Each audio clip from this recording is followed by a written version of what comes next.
ఓం గం గణపతే నమః శ్రీమాత్రే నమః శ్రీ వారాహిదేవ్యై నమో నమః. Welcome to our YouTube channel Chagantipati talks. మహామహిమాన్వితమైన వైశాఖ మాసంలో వినవలసిన వైశాఖ పురాణం 23వ అధ్యాయము. కిరాతుని పూర్వజన్మ. నారదుడు అంబరీషునితో వైశాఖ మహిమనిట్లు వివరించుచున్నాడు. శృతదేవుడు శృతకీర్తి మహారాజునకు శంఖ కిరాతుల వృత్తాంతం ఇట్లు వివరించెను. కిరాతుడు శంకునితో ఇట్లనెను, మహాముని, దుష్టుడునగు నేను పాపినైనను నీ చేత అనుగ్రహింపబడితిని. మహాత్ములు సజ్జనులు సహజముగానే దయాస్వభావులు కదా. నీచమైన కిరాతకులంలో పుట్టిన పాపినగు నేనెక్కడ నాకు ఇట్టి పుణ్యాశక్తి గల బుద్ధి కలుగుట ఏమిటి? ఇట్టి ఆశ్చర్య పరిణామమునకు మహాత్ములకు మీ అనుగ్రహమే కారణమని అనుకొనుచున్నాను. సజ్జనులను పాపమును కలిగించు హింసాబుద్ధి నాకు మరలా కలగకుండా చూడుము. సజ్జనులతోడి సాంగత్యము దుఃఖమును కలిగింపదు కదా. ఉత్తముడా, నేను నీ శిష్యుణ్ణైతిని. నన్ను నీ దయకు పాత్రుని చేసి అనుగ్రహింపుము. నా యందు దయ చూపము. జ్ఞాని, పాపములను పోగొట్టి మంచి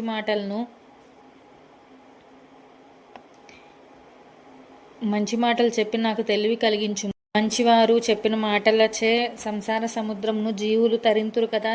సమచిత్తులు భూతదయ కలవారగు సజ్జనులచే సంసార సముద్రమును జీవులు తరింతురు కదా. సమచిత్తులు భూతదయ కలవారగు సజ్జనులకు హీనుడు ఉత్తముడు తనవాడు పరుడు అను భేదం ఉండదు కదా. ఏకాగ్రతతో చిత్తశుద్ధిని పొందుటకై అడిగిన వారు పాపాత్ములైనను దుష్టులైనను చెప్పుదురు కదా. గంగానది జీవుల పాపములు పోగొట్టి స్వభావం కలిగినది. అట్లే సజ్జనులు మందబుద్ధులను తరింపచేయ స్వభావము కలవారు కదా. దయాశాలి సజ్జనుడా, నాకు జ్ఞానమును కలిగించుటకు సందేహింపకము.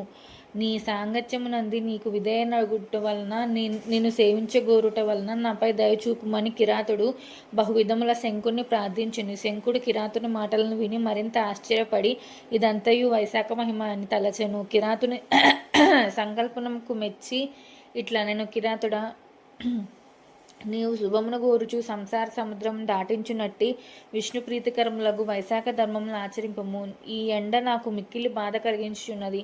ఇచ్చట నీరు నీడ లేవు. నీవు నేను ఇచ్చట ఉండలేకుంటిని. కావున నీడ కలిగిన ప్రదేశమునకు పోవుదము. అచ్చటకు పోయి నీటిని తాగి నీడ యందుండి సర్వపాపనాశకమైన విష్ణుప్రియకరమైన వైశాఖ మహిమను నేను చూసిన దాన్ని విన్నదాన్ని నీకు వివరింతను అని పలికెను. అప్పుడు కిరాతుడు శంకునకు నమస్కరించి, స్వామి, ఇచ్చటకు కొలది దూరంలో స్వచ్ఛమైన నీరున్న సరస్సు కలదు. అచట మగ్గిన వెలగ పండ్లతో నిండిన వెలగ చెట్లు ఎన్నో ఉన్నవి. అచ్చట నీకు మిక్కిలి సంతృప్తిగా ఉండును. అచ్చటకు పోవుదము రమ్మని శంకుని అచ్చటకు కొనిపోయాను. శంకుడును కిరాతునితో కలిసి వెళ్ళి అచ్చట మనోహరమగు సరస్సును చూసెను. ఆ సరస్సు కొంగలు హంసలు మున్నగు జలపక్షులతో కూడి ఉండెను. వెదురు చెట్ల గాలి తమలో ప్రవేశించే మనోహర ధ్వనులను పుట్టించుచుండెను. పుష్పములున్న లతా వృక్షములు ఎక్కువగా ఉండటచే తుమ్మెదలు వాలి మధుర ధ్వనులు చేయుచుండెను. తాబేలు చేపలు మున్నగు జలప్రాణులతో ఆ సరస్సు కూడి ఉండెను. కలువలు తామరలు మున్నగు జలపుష్పములతో నిండి మనోహరమై ఉండెను. వివిధములగు పక్షులు అచ్చట వాలి మధురమగు కిలకిల రావాలు చేయుచుండెను. చెరువు గట్టున పొదరిల్లు నీడనిచ్చునట్లు చెట్లు పుష్కలంగా ఉండెను. ఫలపుష్ప వృక్షములు నిండుగా మనోహరములై ఉండెను. అడవి జంతువులను అచ్చట స్వేచ్ఛగా తిరుగుచుండెను. ఇట్టి మనోహరమైన సరస్సును చూసినంతనే శంకును మనసు ప్రశాంతమయ్యను. శరీరం సేదతీరినట్లు అయ్యను. శంకుడు మనోహరముగా ఆ సరస్సున స్నానం చేసెను. పొడి బట్టలను కట్టుకుని సంధ్యావందనాధికములను శ్రీహరి పూజను చేసెను. పళ్లను శ్రీహరికి నివేదించి తను కొన్నిటిని తిని మరికొన్నిటిని ప్రసాదముగా కిరాతునికి ఇచ్చెను. ప్రశాంతతమ్మగు మనసుతో ప్రసన్నమ్మగు చిత్తముతో వ్యాధుని దయాదృష్టుల చూసి ఇట్లెనను, నాయన కిరాత ధర్మతత్పర, నీకే ధర్మం చెప్పవలను? బహువిధములగు ధర్మములు అనేకములున్నవి. వానిలో వైశాఖ మాస ధర్మములు సూక్ష్మములుగా అల్పక్లేశ సాధ్యములుగా ఉన్నను అధిక ప్రయోజనములు కలిగించును. వాని ఆచరించిన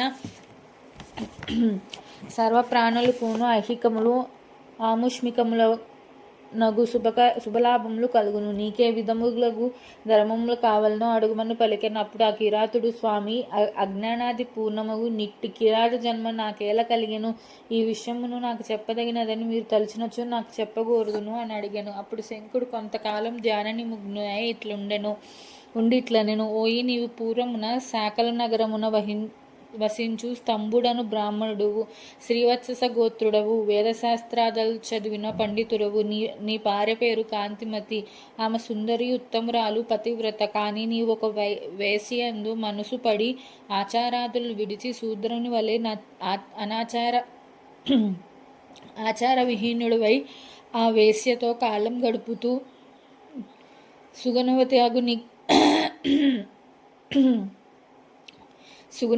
నీ భార్యయు నీకును ఆ వేశ్యకును సేవలు చేయుచు మిక్కిలి ప్రతిభక్తితో ఉండెను. ఆమె నీకును నీ ఉంచుకున్న వేశ్యకును అనేక విధములకు సేవలను ఊర్పుగా శాంతముగా చేసేది. ఆమె మనసులో బాధపడుచున్నను పతివ్రత ఎగుర్చే భర్తకును భర్తకిష్టురాలకు వేశ్యకును బహు విధములుగా పరిచర్యలు చేయుచుండెను. ఈ విధముగా చాలా కాలం గడిచినది. ఓ ఈ కిరాత, ఒకనాడు నీవు బ్రాహ్మణులు భుజించే ఆహారమును విడిచి శూద్ర సమ్మతమగు గేదె పెరుగు, ముల్లంగి దుంపలు, నువ్వులు, అనుములు కలిసిన మాంసాహారమును భుజించితివి. అనుచితమైన ఆహారము వలన నీకు అనారోగ్యం కలిగెను. రోగివి, ధనహీనుడువగు నిన్ను విడిచి ఆ వేశ్య మరొకంతో బోయెను. నీ భార్య మిక్కిలి ఓర్పుతో నీకు సేవ చేయుచుండేది. నువ్వు పశ్చాత్తాపడుతీవి, మన్నింపమని నీ భార్యను కోరుతీవి. నేను నీకేమీ చేయలేకపోతేనే. అనుకూలవతియగు భార్యను సుఖపెట్టలేని వాడు 10 జన్మలు నపంసుకుడై పుట్టును సుమ.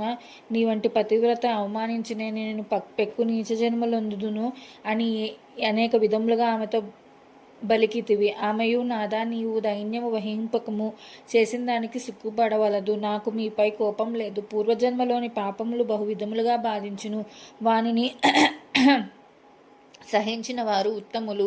నేనేదో పాపమును పూర్వజన్మలో చేసి ఉందును, దాని ఫలితం ఇది అని నీకు ధైర్యమును చెప్పెను. నీవు ధనహీనుడివైనను పుట్టింటి వారి నుండి, బంధువుల నుండి ధనం తెప్పించుకొని నీకు సేవ చేయుచుండెను.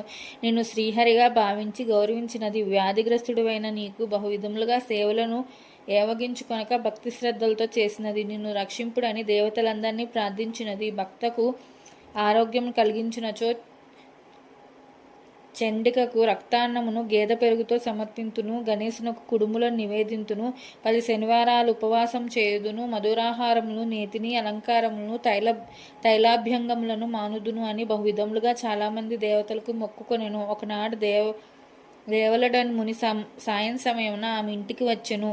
అప్పుడు ఆమె, నీతో వైద్యము చేయుటకు వైద్యుడు వచ్చెనని చెప్పెను. సద్బ్రాహ్మణునకు అతిథిని పూజించినచో నీకు మంచి కలుగునని ఆమె తలచెను. నీకు ధర్మకార్యములన్నయ ఇష్టం లేకపోవచ్చే ఆమె నీకు వానిని వైద్యుడని చెప్పెను. అట్లా వచ్చిన మునికి నీ చేత ఆమె పానకం ఇప్పించెను. నీ అనుజ్ఞతో దానును ఇచ్చెను. మరునాటి ఉదయమున దేవలముని తన దాన్ని తాను పోయెను. నీకు శ్లేష్మం పెరిగి వ్యాధి ప్రకోపించినది. మందును నోట్లో వేయుచున్న నీ భార్య వేలును కొరికితివి. రోగం పెరిగి చివరికి నీవు మృతి చెందితివి. నీవు మరణించు నిన్ను విడిచిపోయిన వేశ్యను పలుమార్లు తలుచుకుంటువి గాని ఇన్ని పరిచర్యలు చేసిన భార్యను మాత్రం తలుచుకొనలేదు. పతివ్రతయగు నీ భార్య తన చేతి నగను అమ్మి ఆ డబ్బుతో నీ అగ్ని సంస్కారం చేసి తానును నిన్ను కౌగలించుకొని అగ్ని ప్రవేశము సహగమనమును చేసెను. నీతో సహగమనం చేసిన నీ భార్య పతివ్రత గుర్చే విష్ణులోకమును చేరెను. ఆమె వైశాఖమున దేవులకు పానకం ఇచ్చుట వలన, దేవులను పాదములు కడుగుట వలన ఆమెకు శ్రీహరి సాన్నిధ్యం కలిగెను. నీవు మరణ సమయమున నీచురాలకు వేశ్యను తలుచుటచే క్రూరమగు కిరాత జన్మము పొందితివి. వైశాఖమున దేవునికి వైద్యుడుకొని పానకం ఇచ్చుటచే నీవిప్పుడు నన్ను వైశాఖ ధర్మములు అడుగువలెనని మంచి బుద్ధి కలిగినది. దేవుని పాదములు కడిగిన నీటిని శిరమున జల్లుకునొచ్చే నీకు నాతో ఈ విధముగా సాంగత్యము చేయు అవకాశం కలిగినది. కిరాత, నీ పూర్వజన్మ విషయమును నేను దివ్యదృష్టితో తెలుసుకొనిటయా ప్రతి సంవత్సరము నేను వైశాఖవ్రతం ఆచరించడం వలన కలిగినది. నీకు ఇంకా ఏం తెలుసుకొనవలనో ఉన్నదో దాన్ని అడుగుము, చెప్పుదను అని శంకుడు కిరాతునితో పలికెను అని శృతదేవుడు శృతకీర్తి మహారాజునికి చెప్పెను. ఈ కథను నారదుడు అంబరీషునకు చెప్పెను. 23వ రోజు పారాయణం సంపూర్ణం. నా వీడియో నచ్చినట్టయితే లైక్ చేయండి. అలానే మీ శ్రేయోభిలాషులందరికీ షేర్ చేయండి. మా ఛానల్ని సబ్స్క్రైబ్ చేసుకోండి. Please subscribe our channel. ఓం నమో నారాయణాయ. Thank you.